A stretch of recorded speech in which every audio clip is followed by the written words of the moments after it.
Rents are rising faster in Nova Scotia than any time since the 1970s. With a 14.1% inflation rate, our rental costs are growing at the fastest rate in the country. They may not have known the number, but for people looking for places to rent out there, they can sure feel it. $2,000 and up. For a one-bedroom?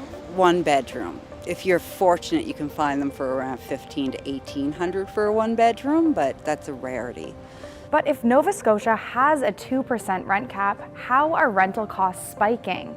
High turnover is the number one reason why rents are increasing much faster than the rent cap would allow. High turnover could be from tenants just deciding to move out, but often we're seeing people forced to move because their fixed-term lease ends, their landlord sells their place, or they're rent-evicted.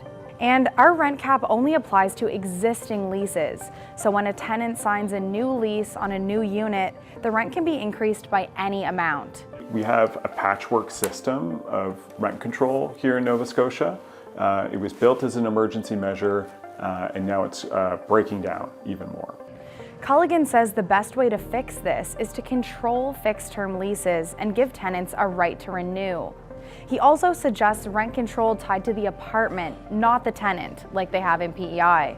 But small landlords say they're already being squeezed by the rent cap. We've had long-term tenants, they're happy, they want to stay, they've got a very, very affordable unit, but all of a sudden, instead of making, $100, $200, $300 a month, we're losing maybe thousands of dollars a month.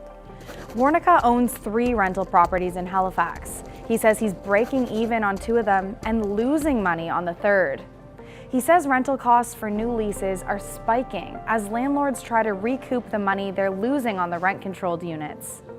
So when you can't increase your revenue and your expenses keep going up, when you have the opportunity when a place goes vacant to increase that much more than you would be able to normally, of course people are going to do that.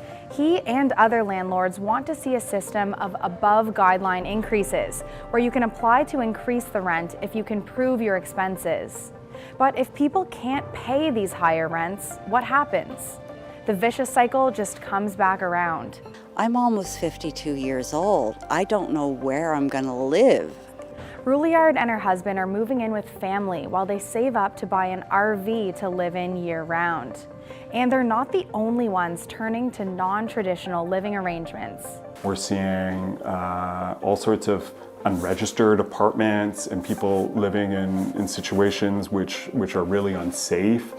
Though tenants and landlords are calling for different things, they both want obvious issues to be fixed.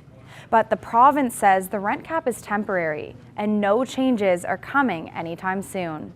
Nicola Sagan, CBC News, Halifax.